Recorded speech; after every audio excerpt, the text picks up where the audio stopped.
मंगल की दशा। अरे कब से कुंडली देखे जा रहा है, कुछ बताएगा भी? हाँ बेटी, बताऊं ना, इसकी शादी का योग कब बनेगा? हर लड़के को रिजेक्ट कर देती है। इतनी देर में आलिया भी जॉगिंग से घर वापस आकर उनके साथ ही बैठ जाती है। अरे आशीष भाई, आप, मुझे सुबह से ही लग रहा था कि कुछ अपशगुन होने वाला है। देखिए, आप आ गए। मुझे तो उस लड़के के लिए अभी से बुरा लग रहा है, जिसे तेरे लिए कुर्बान होना पड़ेगा। बेचारा। वैसे आप इतने बड़े ज्योतिषी बन गए, लेकिन अभी तक कुंवारे हो। क्या बात है? ग्रह योग नहीं बना रहे या कुछ और बात है?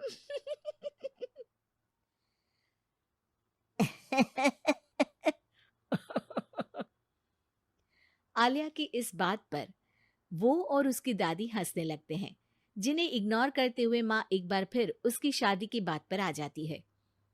बेटा, इसकी बात का बुरा मत मान। तू ये बता कि दिक्कत क्या है? अरे मौसी, सबसे बड़ी दिक्कत तो इसके जिद्दीपन की है। बाकी मंगल भारी है। जिद और स्वाभिमान में फर्क होता है। मेरी पोती नेक दिल, सेल्फ इंडिपेंडेंट लड़की है।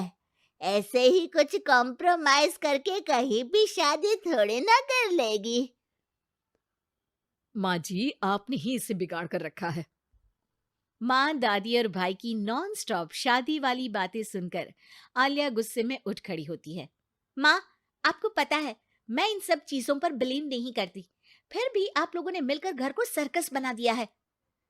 घर वालों को ये सब सुनाकर आलिया तैयार होती है ऑफिस के लिए निकल जाने को, जहाँ रास्ते में उसे एक छोटी बच्ची फूल बेचते हुए मिलती है। दीदी, फूल खरीद लो ना, आज मेरी मम्मी का बर्थडे है। अच्छा, कितने के हैं? सिर्फ आपके लिए एक फूल, 20 रुपीज। आलिया उस बच्ची से सारे फूल खरीदकर ऑफिस पहुंचकर उन्हें सब में बांट देती है। क्या बात है? ये फूल किस खुशी में बांटे जा रहे हैं? फूल मिलने से सबके चेहरे पर जो खुशी आई है ना, उसी की समझ लो। चलो काम करते हैं। ऐसे ही आलिया अपने आसपास के लोगों में खुशियां बांटते हुए डेली लाइफ बहुत खुशी से जी रही होती है। दिन बीतते रहते हैं। एक शाम आलिया और उसकी दोस्त आइसक्रीम खरीदने जाती हैं। भैया, 2 चॉकलेट आइसक्रीम देना। तुम्हारा चॉकलेट आइसक्रीम से प्यार मुझे आज तक समझ नहीं आया। आइसक्रीम लेकर आलिया की दोस्त तो वहां से चली जाती है, लेकिन जैसे ही आलिया जाने लगती है, तभी एक जरूरतमंद बच्चा उसके पास आता है। दीदी, आइसक्रीम खिला दो। आलिया बिना कुछ सोचे अपनी आइसक्रीम उसे दे देती है। ये सब देख वहीं खड़ा देव आलिया के पास आता है। आप उसे पैसे भी तो दे सकती थी। हाँ, दे सकती थी, पर पैसे तो आगे उससे कोई दूसरा भी छीन सकता था। लेकिन इस आइसक्रीम को खाकर उसे जो खुशी मिलेगी ना, वो कोई नहीं छीन पाएगा। वाह, डीप थॉट। आज से मैं भी ऐसे सोचना शुरू करूंगा। वैसे मेरा नाम देव है। हेलो देव, मैं आलिया हूँ। और इस तरह दोनों बातें करते हुए साथ चलने लगते हैं, जिसके बाद धीरे धीरे दोनों की बातें और फिर मुलाकातों का सिलसिला शुरू हो जाता है। इसी तरह कुछ महीने बीत जाते हैं। अब दोनों एक दूसरे को पसंद करने लगते हैं। मेरी मम्मी को उनके सोशल वर्क के लिए सम्मानित किया गया है, तो आज फैमिली डिनर में तुम भी आ सकती हो। अगर तुम्हारी मम्मी की गिफ्ट के लिए तुम मेरे साथ शॉपिंग चलोगे, तो जरूर आऊंगी। दोनों शॉपिंग पर जाते हैं और रात को आलिया देव की मम्मी के लिए सुंदर लाल साड़ी लेकर डिनर पर पहुंचती है, जहां गिफ्ट देने और थोड़ी बात करने के बाद सब डिनर करने बैठते हैं। आंटी, आपको साड़ी कैसी लगी? अ, ठीक है। मतलब मैं एक सोशल वर्कर हूँ, तो ज़्यादातर सोबर कपड़े ही पहनती हूँ। डोंट वरी, मम्मी के इस स्पेशल मौके पर ये साड़ी ज़रूर पहनेंगी। इसी तरह बातें आगे बढ़ती हैं और डिनर खत्म होने पर आलिया घर वापस आती है, जिसके बाद से ही वो देव के साथ बात करना बंद कर देती है। ऐसे ही कुछ दिन बीत जाते हैं, जिसमें देव बहुत बार उसे कॉल और मैसेजेस करता है, लेकिन आलिया किसी का जवाब नहीं देती। क्या हुआ?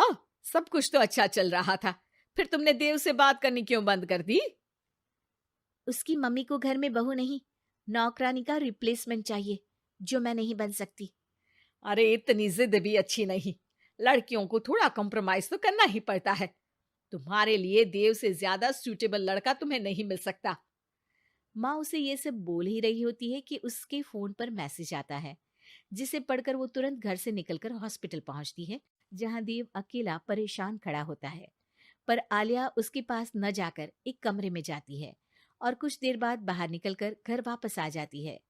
इसके कुछ दिनों बाद देव और उसकी मम्मी आलिया के घर आते हैं।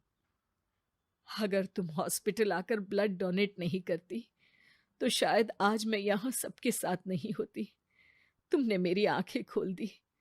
मैं आज तक हर काम करते हुए यही सोचती थी कि सोसाइटी क्या सोचेगी, लेकिन तुमने मुझे समझाया जो नेक होते हैं उन्हें किसी दिखावे की जरूरत नहीं, उनका काम ही सब कुछ है। आंटी, अगर देव ग्रुप चैट में ब्लड नीडेड का मैसेज नहीं डालता तो मुझे पता भी नहीं चलता। वो तो ठीक है, तुमने साड़ी नोटिस की, स्पेशल मौका। आलिया, मैं खाना बना लूंगा, घूमने जाने पर सारा सामान उठा लूंगा। प्लीज शादी के लिए हाँ बोल दो। अगर खाना दोनों मिलकर बनाए और घूमते हुए जब जो थके दूसरा उसे लाइफ लॉन्ग संभालने का वादा करे तो डील पक्की।